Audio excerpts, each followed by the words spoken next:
So I'm still working towards living in an intentional village and finding a place that's right for me. But it's going to be a bit more of a journey than I first suspected. The other problem is that I need money to survive. So, yeah, getting hired. I've been in this industry, computer security industry, for about 18 years. Always been easy to find a job. These days, not so much. So I started my own business. I'm still unemployed. I have a business, but I have no clients, so technically I'm unemployed, which isn't a bad thing. I mean, I still have a house, roof over my head, and stuff like that. So I got that going for me. But in the meantime, I've been doing a lot of thinking and a lot of wanting to get this right. At 53, I have the ability to pause a bit more. I spent a lot of time after my divorce paying down divorce debt and becoming just about debt free. Had I not done that, I'd be starving right now. But this gives me a little bit of buffer room to start my business, because I wasn't getting hired anywhere, despite a resume and all the success, unless I wanted to restart and do something slightly different. And I decided that, in the theme of listening to myself, that starting a business might be the best thing for me. So I'm in the process of doing that. And I had a thought, and I figured I'm just going to journal like this. Maybe it resonates with people, maybe it doesn't. But it's going to work for me. And I had the thought about trusting my gut.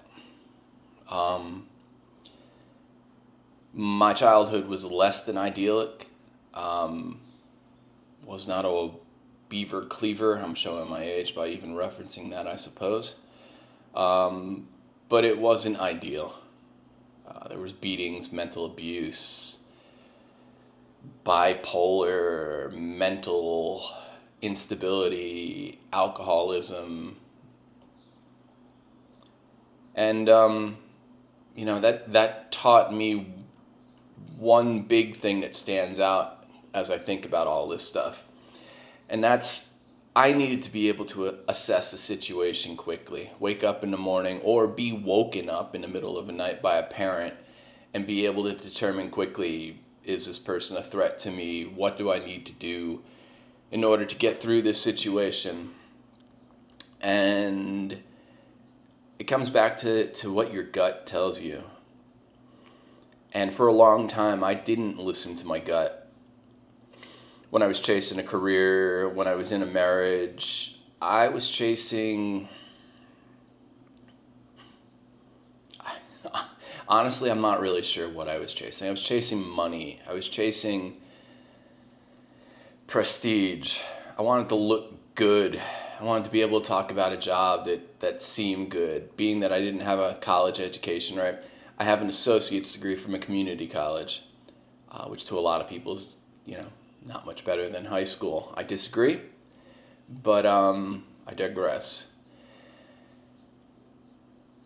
My gut has always been there. It's been that little voice, it's been that whisper that whispered you should go ride, you should get out in the woods, you should slow down. And I don't know what to describe this other part of me, but this other part of me said, no, you need to work hard. You need to put in extra hours. You need to sacrifice yourself to something so that at a later date you can succeed. And it sort of worked for me, but I was never happy. I was an alcoholic. I was drinking a ton to numb out things. And these days I don't drink anymore. I'm very much more in my body. And what I'm trying to do is I'm trying to tell you, the viewer, that listen to your body. Listen to that inner voice. Listen to that, your soul. And if it's telling you about something, if something doesn't seem authentic, if it seems like maybe there's ulterior motives, if it seems like doing the thinking for yourself, think the situation through to its end result. And is it getting you to where you want to be?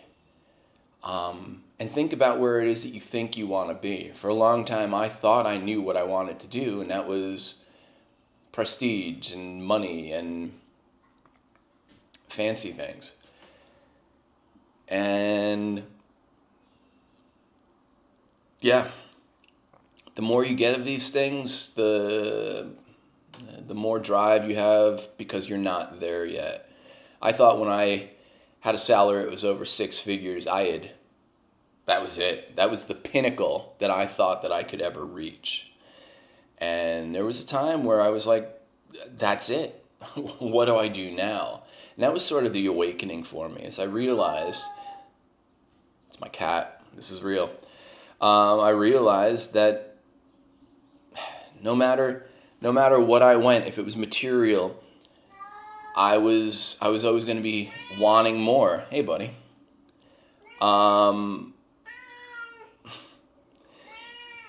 But that's what made me start thinking that, hey, I need to reassess what it is that I'm doing. Hi.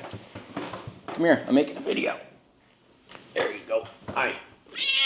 All right. And for me, I think a lot of it was my mom. My mom's voice. She didn't like me. I was a mistake. I was a pregnancy that they didn't want. And she was a good Catholic woman.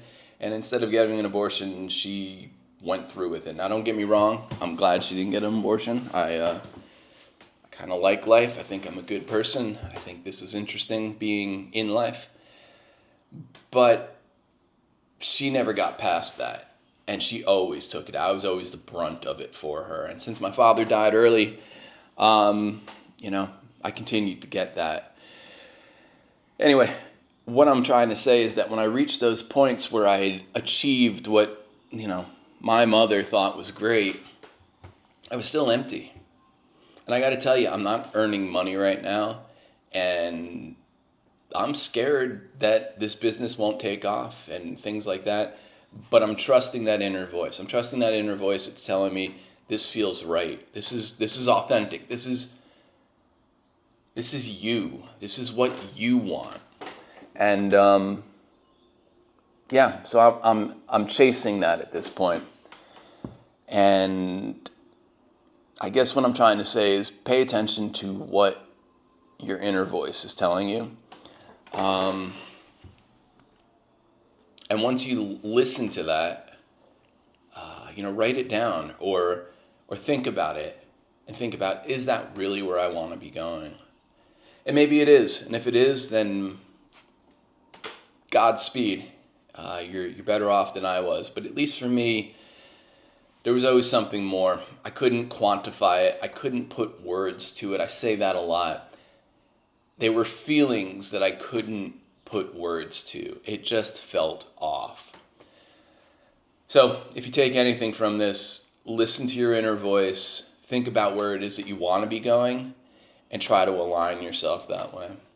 So thanks for stopping by. I will definitely get into more of the intentional living and some of the research that I've been doing. But right now, surviving is the main goal here, and doing what I can. So anyway, my cat and I, thank you for coming, and we'll see you next time. Thanks.